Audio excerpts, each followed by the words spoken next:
Bom dia a todos.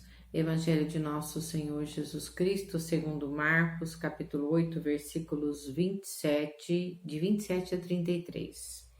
Jesus saiu com seus discípulos para as aldeias de Cesareia de Filipe e pelo caminho perguntou-lhes: Quem dizem os homens que eu sou? Responderam-lhe os discípulos: João Batista. Outros responderam: Elias, e outros dizem: os profetas. Então Jesus perguntou aos seus discípulos: E vós, quem dizeis que eu sou? E Pedro respondeu: Tu és o Cristo. E ordenou-lhe severamente que a ninguém dissessem nada a respeito dele. Jesus ordenou, né? E começou a ensinar-lhes que era necessário que o Filho do Homem padecesse muito, fosse rejeitado pelos anciões, pelos sumos sacerdotes e pelos escribas, e fosse morto, mas ressuscitasse depois de 3 dias. E falava-lhes abertamente dessas coisas. Pedro, tomando-o à parte, começou a repreendê-lo. Mas voltando-se ele, olhou para os seus discípulos e repreendeu a Pedro. Afasta-te de mim, Satanás, porque teus sentimentos não são os de Deus, mas são sentimentos dos homens. Essas são palavras de salvação. Glória a vós, Senhor. Amados, o que o Senhor nos ensina nesse evangelho de hoje? O que Ele quer nos dizer nesse evangelho de hoje? Vamos perceber aí que cada um de nós tem uma ideia a respeito de nosso Senhor Jesus Cristo. Se olharmos para o nosso inconsciente, aquilo que nós buscamos, aquilo que nós necessitamos, aquilo que nós sentimos, vai refletir aquilo que pensamos de nosso Senhor. Então, para responder essa pergunta, quem dizeis que eu sou? Nós podemos até nos fazer outras perguntas e, de acordo com a resposta, a gente vai avaliar quem é Jesus para cada um de nós. Por exemplo, por que procuramos Jesus? Por que você está procurando o Senhor? Tem um motivo em particular?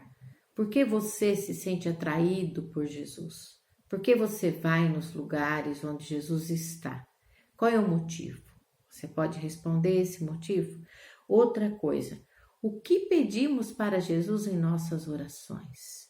Nós pedimos a conversão, pedimos o céu, pedimos intimidade, pedimos profundidade, pedimos encontro com Ele, ou pedimos pelos outros, pedimos pela nossa família. Nós temos Jesus como aquele que somente nos ajuda, nos auxilia, nos faz favores, ou nós temos Ele como um objetivo na nossa vida, né?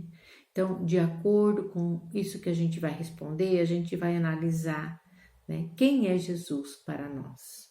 É um ajudante? É um fazedor de favores? Ou é o centro da nossa vida? É o Cristo, o Filho de Deus, o ungido, como diz Pedro. Mas mesmo Pedro dizendo que Cristo era o ungido, que Cristo era tudo, repreendeu Cristo quando disse que ele passaria por tudo aquilo.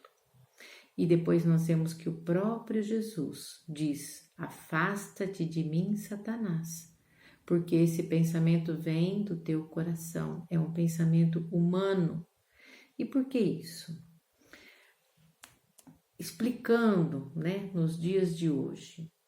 O que aconteceu com Pedro é que ele tinha uma visão de Jesus, de um Salvador que viria num cavalo branco, que resolveria todos os problemas da época, que tiraria a fome do povo, que seria um grande rei, um grande libertador, um grande chefe, e ele esperava isso de Jesus.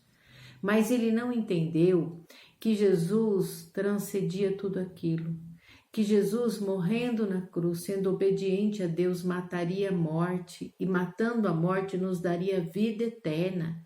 E isso se estenderia para toda a eternidade e para nós hoje aqui. Então, os planos de Deus eram muito maior do que os planos de Pedro.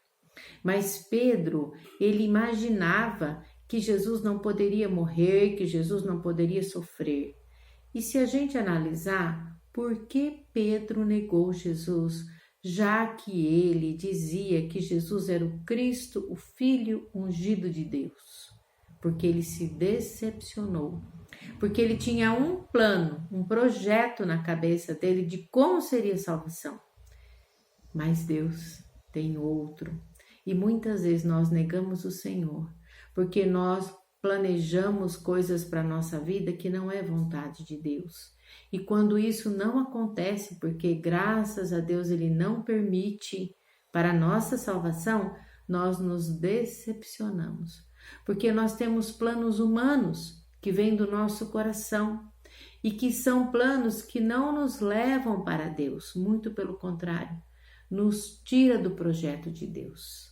Então aqui Pedro foi repreendido e mesmo assim depois acabou negando Jesus, porque embora ele fizesse silêncio quando Jesus o repreendeu, no seu coração ele ainda esperava coisas de Jesus que Jesus jamais faria. Porque Jesus foi obediente até a morte. Foi preciso que Jesus passasse por tudo aquilo. E é preciso que a gente passe por muitas coisas para que a salvação aconteça em nossas vidas. Quando queremos burlar o plano de Deus e fazer do nosso jeito, a única coisa que acontece é que a gente se decepciona e tem que começar tudo de novo. Nós só atrasamos o plano de Deus na nossa vida. Nós só perdemos tempo. Então, que nós possamos aceitar os planos de Deus na nossa vida. Amém?